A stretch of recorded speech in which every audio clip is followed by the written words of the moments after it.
My first Wiener Week 2025 hot dog is the Beirut Banger from Hala. Before blending, it's one of the most simple looking offerings this week, with a spice of juke sausage flanked by a couple tomatoes, a line of pickles, and a drizzle of tahini. This review is kicking off with a new rating I didn't anticipate having to make: blendability. Basically, how easy the dog blends and whether you need to readjust things or if things just won't ever chop up into bits and pieces. The banger didn't fully blend on my first attempt. The bun has this tough, crunchy crust that needed to be shoved deeper in the blender to get fully blended. Having to readjust and reblend things brings it down to just 3 stars.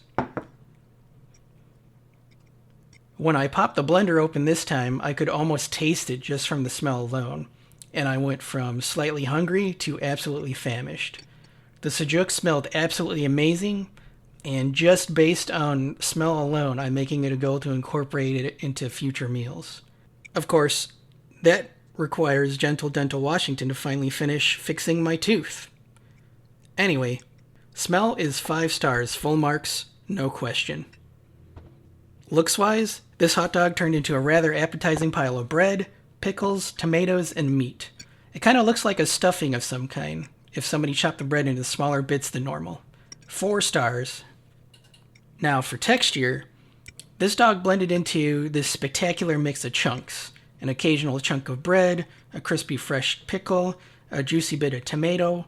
All in all, it chopped into a nice coarse heap of bits and pieces, kind of reminiscent of Thanksgiving stuffing, giving me a variety of experiences with every bite. 5 stars for texture. Taste-wise, this hot dog was divine. Each slightly spicy bite was rich and delightful. Every forkful was slightly different. It had a different combination of tomato, sausage, and pickle. 5 stars. And that'll do it for this review. I feel like I accidentally chose the best hot dog of the bunch on day 1. Oops. But we'll see if the rest of my selections can hold up going forward. As always, these reviews are brought to you and made necessary by Gentle Dental Washington.